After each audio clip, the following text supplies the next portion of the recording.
রাতের বুকে গর্জে উঠল একটি বিমানের শব্দ। চট্টগ্রাম বন্দরের দিকে তাকালে দেখা যাবে এক একটা কন্টেইনার নেমে যাচ্ছে নিঃশব্দে, কিন্তু রাত যত গভীর হয় ততই বাড়ে প্রশ্ন, এই কন্টেইনারে কি শুধু চীনাদের পণ্য, নাকি ভেতরে আছে তুর্কি কামানের নীল নকশা? কি ঘটছে বাংলাদেশের দক্ষিণ পূর্বে? কে আঁকছে এক নতুন সামরিক ভূচিত্র?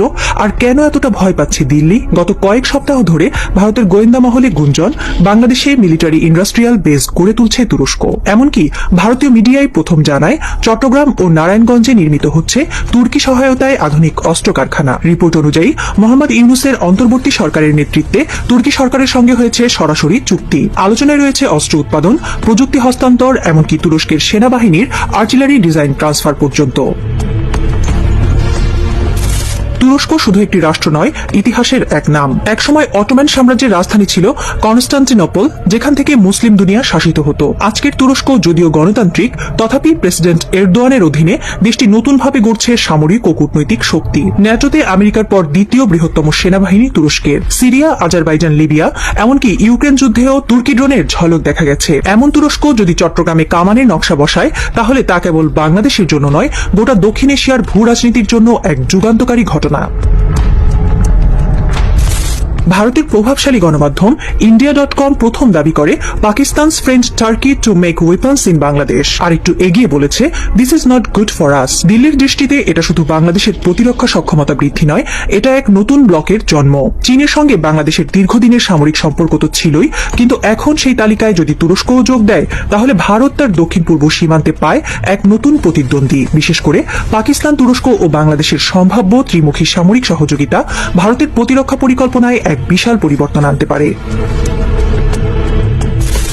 ভারত ও পাকিস্তানের সাম্প্রতিক উত্তেজনার সময় ভারত অভিযোগ করে তুরস্ক নাকি পাকিস্তানকে আধুনিক ড্রোন ও অস্ত্র সরবরাহ করেছে। এখন বাংলাদেশে এমন সামরিক কাঠামো তৈরি হলে ভারতের আশঙ্কা এটা হতে পারে সেই সমীকরণের পরবর্তী ধাপ। আর এই অভিযোগ নতুন কিছু নয়। শোনা যাচ্ছে বাইরাক্তার TB2 ড্রোন বাংলাদেশে আনার প্রস্তাব এসেছিল শেখ হাসিনার আমলেও। তখন সামরিক মহল বলেছিল তুর্কি প্রযুক্তি চাই, তবে রাজনৈতিক ইচ্ছা শক্তির অভাবে বিষয়টি আলোর মুখ দেখেনি। আজ সেই ইচ্ছা শক্তি যেন আবির্ভূত হয়েছে নতুন শাসন ব্যবস্থায়।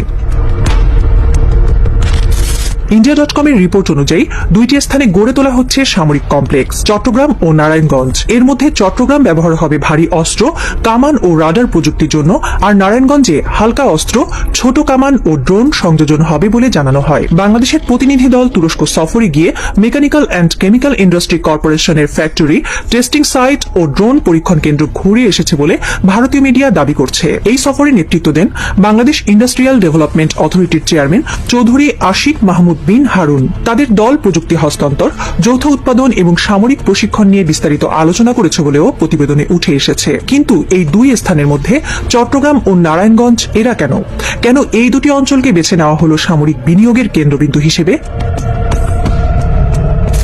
চট্টগ্রাম বাংলাদেশের সবচেয়ে গুরুত্বপূর্ণ বন্দর নগরী, যেখানে রয়েছে গভীর সমুদ্র বন্দর, বিমান ঘাঁটি এবং গুরুত্বপূর্ণ নৌবাহিনী স্থাপনা। ভারতের আন্দামান নিকোবর দ্বীপপুঞ্জের প্রায় মুখোমুখি অবস্থানে থাকা এই অঞ্চলটি ভূ রাজনৈতিকভাবে অতি সংবেদনশীল। এখানে যদি তুরস্ক তাদের ভারী কামান প্রযুক্তি ও রাডার সিস্টেম স্থাপন করে, তবে তা কেবল বাংলাদেশ নয়, সমগ্র বঙ্গোপসাগর অঞ্চলে তুর্কি প্রভাবের একটি ভিত্তি তৈরি করবে। তাছাড়া চট্টগ্রামকে ঘিরে রয়েছে চীনের আগ্রহ।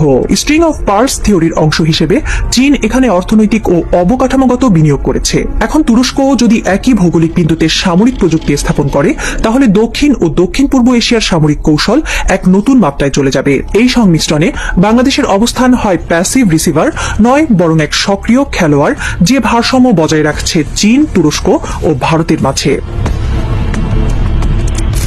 অন্যদিকে নারায়ণগঞ্জের অবস্থান ঢাকার একদম সন্নিকটে। এটি বাংলাদেশের অন্যতম শিল্প অঞ্চল, যেখানে যোগাযোগ, পরিবহন ও শ্রমশক্তির সহজলভ্যতা রয়েছে। এই এলাকায় ড্রোন সংযোজন ও হালকা অস্ত্র তৈরির উদ্যোগ নিলে তা নিরাপত্তার দিক থেকে যেমন সুবিধাজনক, তেমনি কেন্দ্রীয় সরকারের সরাসরি নজরদারিতেও থাকবে। একটি গুরুত্বপূর্ণ দিক হলো, যে কোনো সামরিক উদ্যোগ ঢাকার কাছাকাছি হলে তা দ্রুত রাজনৈতিক সুরক্ষা, প্রশাসনিক সহায়তা এবং গোপনীয়তার নিশ্চয়তা পায়। নারায়ণগঞ্জকে তাই একটি স্ট্র্যাটেজিক ইনফ্রাস্ট্রাকচার হাব হিসেবে বিবেচনা করা হচ্ছে, যেখানে ছোট অস্ত্র উৎপাদনের আড়ালে গড়ে উঠতে পারে স্বয়ংসম্পূর্ণ সামরিক সরবরাহ চেইন।